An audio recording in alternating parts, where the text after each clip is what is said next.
What's going on, guys? My name is Ted, and once again I am back with Brian. Hey guys! What was that? I was not expecting that at all. I guess we gotta vary the intro someday, so. Yep.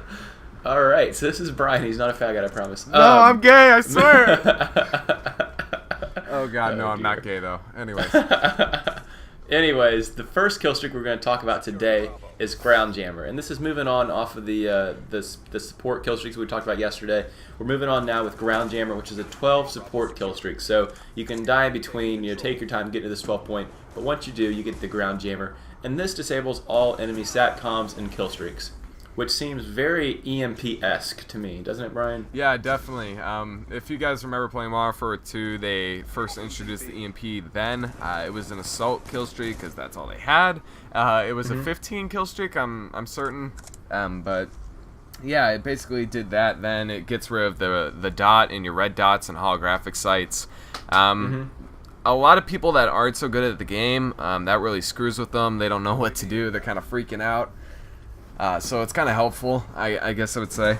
But yeah, and it's interesting to see the transition here. In Modern Warfare 2, this was a 15 gun-only kill streak in one life, and now it's a 12 kill streak that you can die in between. So obviously they've made it a lot easier now. And maybe it doesn't have all the benefits of the EMP originally, but it does still disable the enemy kill streaks and SATCOMs, which is originally... which is kind of the primary focus of this anyways. If the enemy team's dominating with their support, you can knock it all out with the Ground Jammer. Exactly, yeah. Yep, so not much to see here. We've already done a lot of this. Let's move on to the next one. Go for it, Brian. Alright, so next one is a 12 kill streak as well, and it's called Air Superiority. Basically, it calls in a fighter jet that engages enemy aircraft. So what we're reading here is it only engages enemy aircraft, and it looks very similar to a Warthog from Black Ops 2, that useless piece of shit, if you guys remember that. That was, yeah, anyways, I'm not even going to talk about that kill streak, but it looks very similar to that. It looks like it, but it doesn't act like it at all. No, not at all. And this one kind of confuses me. I haven't seen any gameplay of it. I looked it up, couldn't find shit. It looks very similar to the Ground Jammer, only it only attacks aircraft. So I'm not really seeing the niche here. I can't understand why you choose this one over the Ground Jammer. Maybe the Ground Jammer doesn't do aircrafts. Maybe it only affects ground vehicles, like just kill streaks that are on the ground, like whatever moves on the ground or stays on the ground. Maybe Air Superiority gets rid of everything in the sky. I think the Ground Jammer kills Riley, your guard dog. No, I'm just kidding. But Oh, please, dude. The mutt falls over dead. Yes. Anyways, so yeah, those two kind of contradict each other. Honestly, I don't know. Yeah. The way I'm seeing it now that I look at it, I think that Air Superiority just targets the shit in the sky, whereas Ground Jammer, hence the name, only takes out stuff on the ground. So. Yeah, it makes sense. Kind of took me a little while to get that. I know, one, I just thought of that. I think that's what it is. Yeah. So we sound real dumb now, but that's what I think it does. So I'm pretty sure. Yeah, if they got a lot of kill streaks in the sky, go for Air Superiority. If they're the guys that have a lot of those UAVs, or I'm sorry, SATCOMs and sentry guns, then throw on the Ground Jammer, and that'll disable them either way. So let's move on now to the support squad mate, which is the 13 kill streak, and the description of this perk is get behind the guy with the riot shield. Now, this isn't very clear. We don't really know what this means, but that doesn't stop us from speculating. So, what are your thoughts on this, Brian? Fuck. Fuck? This sounds like a pain in my ass. You guys have dealt with riot shields before. Yeah, and from the picture, it looks like a riot shield, not just a riot shield, but a riot shield with a juggernaut suit behind it. So, it looks to me like it's going to be some super powerful guy with a riot shield, and I don't think he can attack anything, but I think he's going to be able to defend or maybe even, distract the enemies with his huge riot shield and all his health. Oh god, Ted, you're scaring me. It's gonna be aggravating. Oh my god, no, not Juggernaut, no. But it's interesting though because we don't have a full description, so we're gonna have to see when this one gets released what it actually does. Yeah, definitely. So pretty interesting. Kill streak there. Never seen that before. I guess we'll move on. I have to run that just to try it out. Yeah, Ted, I'll let you take the next one here. Yeah, and the next one's really cool too. This one's called Heli Sniper.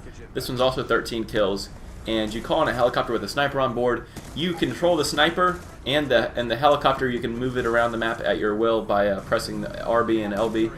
But the sniper can be taken out. So this one's interesting too, because we've always seen it, like in Black Ops, how you could actually see the guy that was holding the minigun in the chopper gunner, but shooting him didn't do anything. This one, it actually does. You can kill the sniper that's on the helicopter, and when you do that, that ends the kill streak. Right. Well, I would assume in this kill streak you're flying lower since you're sniping than in Black Ops 1 when you were in the chopper gunner. I would hope so, yeah. So that's probably why. Again, I honestly don't understand why this is in the support streaks. Kind of fucking lethal, but you know. Yeah, it's right. It is really funny how they've made the differentiation now between what used to be in Modern Warfare 2 or Modern Warfare 3. A lot of the support kill streaks just supported your team. They were non-lethal. I think we've seen a lot more development now into lethal support kill streaks, which doesn't make much sense to me. Well, I wouldn't say that. You remember the no-skill multi-kill stealth bomber? Yeah, but that was really the only one. I mean, yeah. and that was a quick one-time thing. Since then, you know, looking at the ghost kill streaks, I'm seeing a lot of change here, and a lot of change toward the lethal support kill streaks. Yeah, that's true. Yeah. So that one looks fun, but it looks like it end really fast because honestly, how hard is it to put a few bullets into a sniper? Not really difficult. I think that's going to end really quickly. I don't think it's worth putting into your slots.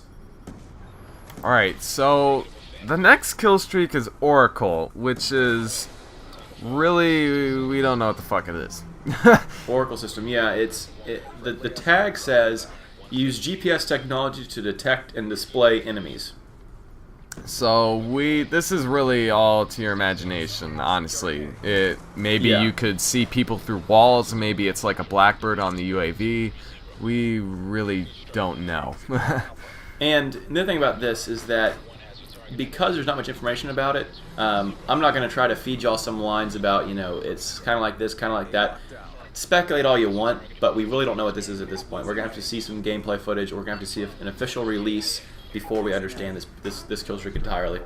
Yeah, exactly. And one thing to note, whatever the Oracle system is and what it does, when you're using Blind Eye, you're undetected by it. So that's just something to keep in mind, I guess. Yeah, so if you're really scared of it, even though you don't know what it is, put on Blind Eye and you'll be okay. But that's a 14 kill streak, obviously one of the higher ups, so it should do something. We're just not exactly sure what it does. Exactly. So I'll go take the next one here, which is Juggernaut Recon, which, if I'm not mistaken, is the only Juggernaut in the support kill streaks. So Juggernaut Recon drops a Juggernaut armor that has personal radar. So I don't even know exactly what they mean by that. Is that like you have your own Blackbird? Well, think about it kind of like in Modern Warfare 3. You know, you had the Juggernaut Recon as well in Modern Warfare 3, and I think it just does the exact same thing. You're given a pistol, Juggernaut armor, and then there's a UAV. It's like a motion sensor that's on you that just goes around with you and detects enemies in your location. Did you ever have the Recon Juggernaut in Modern Warfare 3? No, I never honestly used those. That's why I don't know exactly how it works. I always use Specialist. Yeah, same. And I feel like it's going to be similar here. It's going to be rare for me to throw on the support kill streaks. But when I do, this was a really good one because I remember doing some demolition games. And at the second round, we'd have all of our friends throw down their Recon Juggernauts. And we're just this huge fucking tank full of Recon Juggernauts. And we can see, you know, where everyone is around us. It really made a lot of sense. And it really made your enemies heavily distracted because you're difficult to kill, and you still got a pistol. Or a pistol and a riot shield was the way it was in Modern Warfare 3. So I think it's going to be very similar here. Yeah, definitely. So it should be interesting. Yeah, and you can take on the next one too. This is the last kill streak. Go for it. All right, so the last kill streak is the last one we talked about in assault streaks, and it's unknown. Again, it's a 16 kill streak this time. I think the last one was 15, if I'm not mistaken. But basically, same thing. Allows you to drop a care package, a Juggernaut care package, I would assume, a small rod, and a large rod. So basically, same assumptions here. Again, we don't know exactly what it does. Yeah, we don't even know the name of it because it hasn't been released yet. But my thoughts on this is that if it's the same thing, there's got to be some way it's dummied down because this is a 16 kill streak, and you can die in between, as opposed to the first one was a 15 kill streak where you could not die in between. So I think that either there's misinformation from our sources, or it's less time or less powerful kill streaks are going to be in the care packages, or less powerful juggernauts are going to be dropped. There's some differentiation here, because if it was the same exact kill streak and it only took one extra kill and you can die in between, that would make it completely unbalanced. So there's got to be some sort of difference here. Yeah, definitely. That would make no sense whatsoever. Yeah, this one confuses me. It's interesting. There's not a lot of information being released so far on the last 3 kill streaks for the support package. So a lot of it is speculation at this point, but when we get more information, we'll be able to tell y'all guys and talk about it more in a discussion. But right now, there's just not information available. Yeah, sorry to do that to you guys, but it's all the info we have, like we said. Yeah, we've told you what we know, and the other thing is we don't want to speculate here and just give you total bullshit. We tell you what we know, and I'm not trying to make up anything here. So that's what we know so far. In the next video, we're going to talk about the specialist kill streaks, which is also going to be a lot of speculation because there's not much information released so far. But we're going to give you our thoughts on the way that the perk system has changed and how I think that's going to impact the specialist kill streak. So stay tuned for that video, guys. It's coming out tomorrow. Other than that, guys, thank you so much, Brian, for joining me in this commentary. Yep, thank you again, Ted. Yep, and we'll see you guys in the next episode tomorrow. See you guys then.